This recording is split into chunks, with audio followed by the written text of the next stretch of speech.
નમસ્કાર ખેડૂત મિત્રો, આજે અમે ડીસા તાલુકાના માલગઢ ગામે આવ્યા છીએ, જેમને ઉનાળાની અંદર મગફળીની સિઝનની અંદર આપણું કંપનીનું ભૂવસ્ત્ર, એમઆઈ સ્પ્રે અને ગ્રો મેજિક અને ઓલિફનો ઉપયોગ કરાયો હતો 2 વીઘાની અંદર.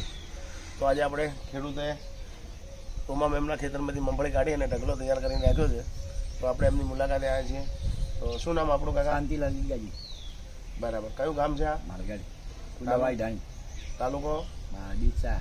ડીસા. બરાબર. તમે પહેલી વાર આ યુઝ કર્યું છે આપણું ખાતર કે પછી? પહેલી વાર કર્યું. બરાબર. એમાં આપણે 50% રાસાયણિક ખાતર નાખ્યું હતું અને 100% આપણું ખાતર નાખ્યું હતું.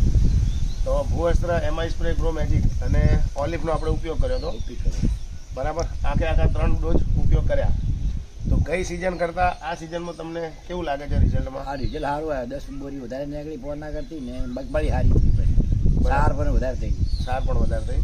એની સાઈઝ અને લાઈટ. પાણી ઓછો પાયો 2.5 કલાક ચોથે દાડે. બરાબર. એટલે ઓછા પાણીથી ઉત્પાદન સારું થયું. તમે ઉત્પાદનમાં સંતોષ છો? સંતોષ. અને ભાવની દ્રષ્ટિએ બી તમને શું લાગે છે? ભાવે સારું આવશે મગફળીનું. બરાબર. 10 બોરી વધારે થઈ એટલે તમને ઉત્પાદનમાં પણ 10 બોરીની અત્યારે શું ભાવ ચાલે છે? 1300, 1200, 1300, 1300 ચાલે છે બોરીનો ભાવ ના મણનો. એટલે ઉત્પાદનમાં કેટલા ટકાનો તમને વધારો લાગ્યો છે?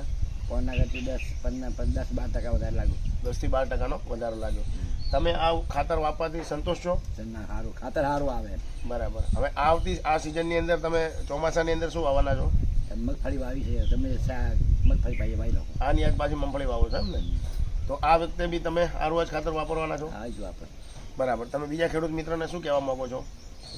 કોઈ બધા સલાહ આપશો આપણે કે ભાઈ આ ખાતર સારું આવે. બરાબર. તમને રિઝલ્ટ મળ્યું છે તો પણ બીજા લોકોને પણ મળે છે. મળી શકે છે. ઓકે, તમે સમય આપ્યો એ બદલ ખૂબ ખૂબ આભાર. ધન્યવાદ. Thank you.